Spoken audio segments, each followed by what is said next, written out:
And another short attention span webinar starts right now. Kelly, this week we're going to talk about names. Are you good at names? Are you good at remembering names? I would love to be better at it. I think I'm really good at it, but I would love to be better at it. Yeah, boy, that's a real gift. You know, there's whole infomercials on the subject where the guy names, 15 people in a row, and then 30, and then 40, and then 50, and there's something about that. I'm reading a book on that subject right now of association and how important that is.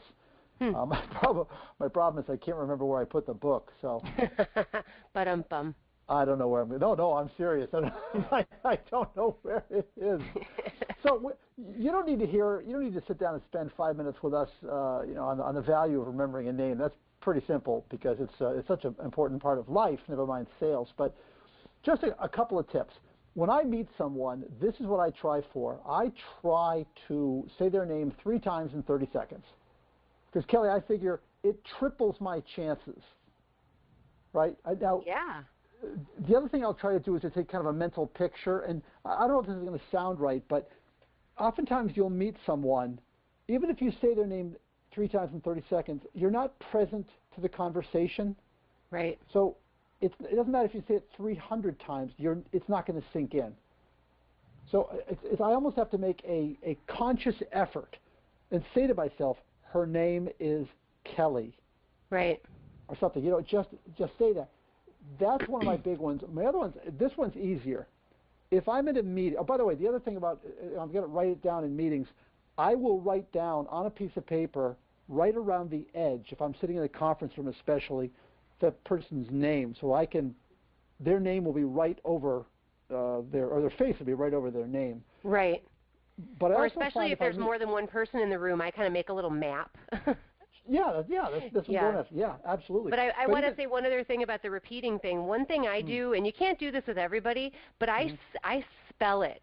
Like I said, so is that Kathy with a K or Kathy with a C? Or I'll, because people have some pretty unusual names.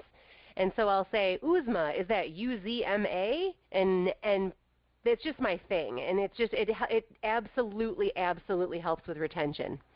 And on the other side of this is when you are the one that is saying hello to someone. I was in the booth at NAPL at the Print 13, and people were coming over saying, "Hey, Bill, how are you? Great to finally meet you." And I'm looking at them like, "Hi." And people know you, but it's out of context. You ever seen, like, you go to the same dentist for years, you see the same people, same receptionist, but if you see her out at Target, you're looking at her like, how do I know this woman? Right. So on that end, number one, always reintroduce yourself.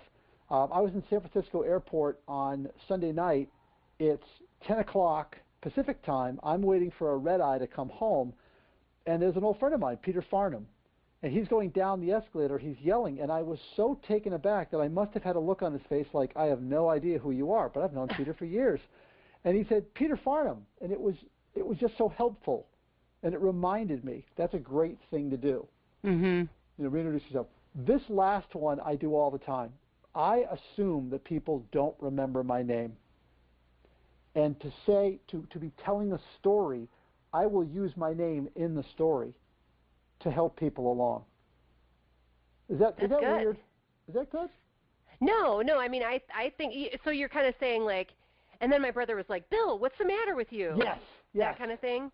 Yes. Yeah, no, I think that's great. You can also use an accomplice in these kinds of situations. Like if you're going to a party or a wedding or something, you can kind of, I make my husband do it sometimes where I'll pretend like I'm eating something and like he'll introduce himself and that'll be like, oh, I knew Jenny. I've known Jenny for years, that kind of thing. But one more thing I do want to interject here is that I a lot of times kind of advocate the kind of really tapping into your human side. And it's okay to say, I'm having a terrible day and I know I should remember who you are, but I'm so sorry, I'm so scrambled today.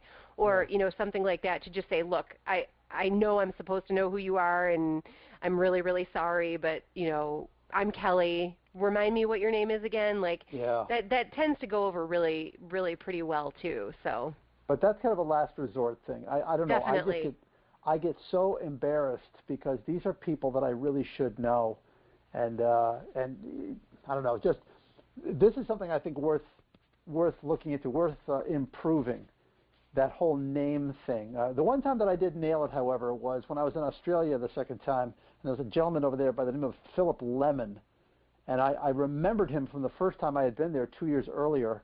And my mom turned to me, because I was with my mom, this was 1998, and she said, "How did you remember that name?" And I said, "Because he has a head shaped like a lemon." That's how it was really strange. The guy was from Michigan. He was a printer out in Australia. It all came back to me. So I don't know why that one worked and nothing else did, but this is something. Now that I put this short attention span webinar out there, you know I'm going to get tested. Oh, yeah. All right. Well, I will get better, okay? Mm. All right, Kelly Malazzi, one name that I remember. Thank you very much for your help today. Thank you, Bill. And we'll talk on the next short attention span webinar. Thanks, everybody.